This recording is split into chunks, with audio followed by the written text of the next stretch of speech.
Okay, we'd like to go ahead and start our press conference today, and thank you all for coming. We're here today to announce that we made the decision to change directions with our football program. Feeling like that is in terms of our coaching staff, and that we feel like that's in the best interest moving forward for our football program and our athletic department and the university. I want to start by thanking Coach Verdugo and his staff for the many positive things that they've done with our program over the last 6 years. I think difficult time to reach this conclusion and to move in this direction based on the so many positive things that have transpired here, and to which we're grateful. That our football program is in a better position today than it was prior to Kevin's arrival. Again, we want to thank him and his staff for all their work and all their efforts in putting us in a position to continue to grow up the ladder in this very challenging conference and to continue to improve our football program. So with that said, I'd like to ask Coach Verdugo and Dr. Hammond to come up and join me for any questions and comments. You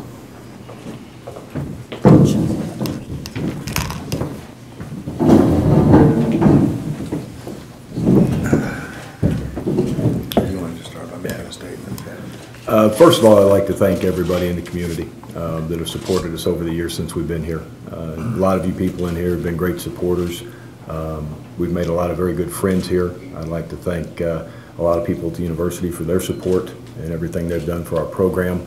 It's been a journey, an interesting challenge, and I look forward to the next things that we have coming in the future, and wish the kids and everyone here well. Are there any questions I can take? Would you have done anything different looking back now over the last 6 years? I haven't had time to sit back and reflect on that. I'm sure that everybody would probably do something different. Hindsight's 20/20, not 50/50, as Walt Harris likes to say. But I'm sure there'll be some things that come up. Coach, was this at all a surprise for you? I'd say when you do this long enough for a living, there's nothing that really surprises you. I was in pretty good company on Monday. Dan Hawkins and Wade Phillips. Their buyout's just a little bigger than mine. So you found out on Monday, Coach? Yeah. In terms of this season, obviously the wins weren't there, but was this maybe your best team? In some ways, yes. You're with people in the fourth quarter that you hadn't played with before, or even been within a sniff of. And a couple of those games you're actually winning in the fourth, and probably had a chance. I told someone the other day, it's you're 6 plays away from 3 wins that 5 players made. And you think about those before you go to bed. You think about them about 3:15 when you wake up in the morning, and then you think about them when you wake up to go to work at 5:30, 6 o'clock. So, that's the kind of stuff that coaches just do and you deal with. How would you characterize the season since you got off to a good start? Was it frustrating, disappointing? It's hard to tell, but my hair is more gray than it was at the beginning of the season. Yeah, it's been frustrating because you feel like you do, get a little closer. We're still not, where we need to be with some of the recruits that you want. You're better than you were before, but there's got to be a way to get those first and second level kids on visits here to get them to sign, instead of having to settle for some of the third tier kids that maybe you're taking from the transfer standpoint. Only one team in the last 20 years, and that's Northwest, when Coach Churchman first got there, went from last place, and 2 years later made the postseason. I know a lot of people around here were thinking of postseason or bowl game this year. Simply put, is that possible in this league in 2 years? Well, I think there's a lot of things possible. I think that it doesn't happen overnight. You can't have a sense of entitlement. You've got to continue to work and strive for those things. You've got to invest in them before they're going to become, you know, possible situations. You know, I think Mel's situation probably a little bit different, but I can't speak to all the differences or similarities. I wasn't there when he took over. In your experience in 6 years, what are the challenges that maybe are unique to Fort Hays as far as being competitive in the MIAA? I think Beth said, you know, I think that I never, you know, a lot of people complain about having to drive to Hays. That's never bothered me. I mean, I'm one of those people, I'll get in the car and I don't even have to turn the radio on, I'll just drive for a while. I think the one thing you have to do with kids and recruits, though, is you have to somehow make that distance go away. And so when they get here, and we've started doing it in some cases, you've got to make sure that your facilities are better than theirs. You can't feed them the same hamburger lunch and things like that. You've got to up the ante, and you've got to make things totally first class to make that distance and that drive go away.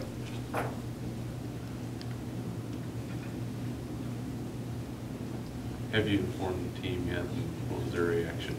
Yeah, it was ironic. I had a team meeting scheduled for Monday at 4:45 anyway to fill out some paperwork, and they, you know, I told them there was some good news and some bad news. I told them we were not filling out the paperwork, and they cheered. I told them we weren't having practice or meetings Monday night, and they cheered. And then I nuked them. So that's kind of how it went. Yes, Mr. Beckel. Kevin, I for one want to thank you for what you've done for our program. I think you're a great guy. God bless you, and the best of everything as you go forward. Thank you very much.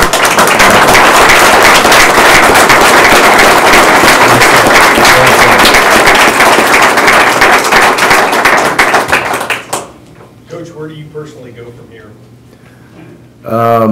I'm still going to go on Monday and do the all-conference meeting with the MIAA. I don't want our kids to be left out of anything there if I'm not there to represent them. There's a lot less likelihood of them getting honors. So I'll be at that meeting Monday for at least part of it. When they start talking about the football stuff, I'll excuse myself.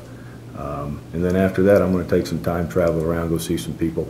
I think I'm going to get lunch scheduled with Dan Hawkins next week and go see him and have a visit with him and let him buy, of course. So it's going to be a good time. I'll get to see some people, do some things, and that'll help plan for the future.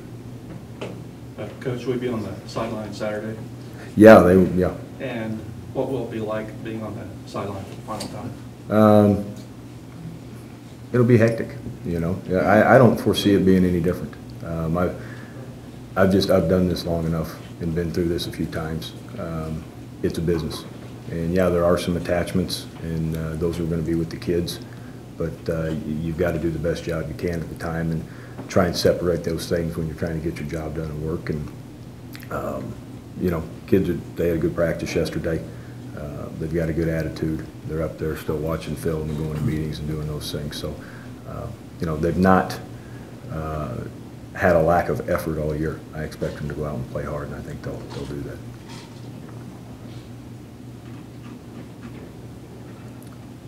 Anything else?